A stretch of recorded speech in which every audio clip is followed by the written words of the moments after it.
gitu nanti.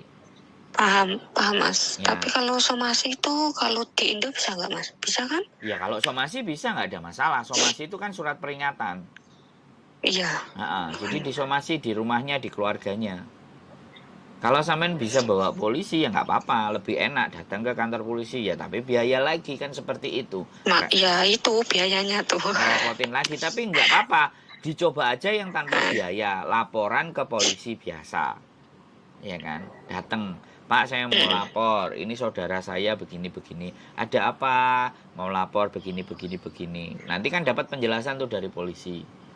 Oh harus begini, harus begini, harus begini. Nah ya sudah. Ya kan? Karena sekali lagi kesalahannya sampean yang bayar satu keluarga. Tapi ya sudah, ya nggak apa-apa. Ya sudah, nggak perlu dipersoalkan. Yang kita pikirkan kan adalah ke depan.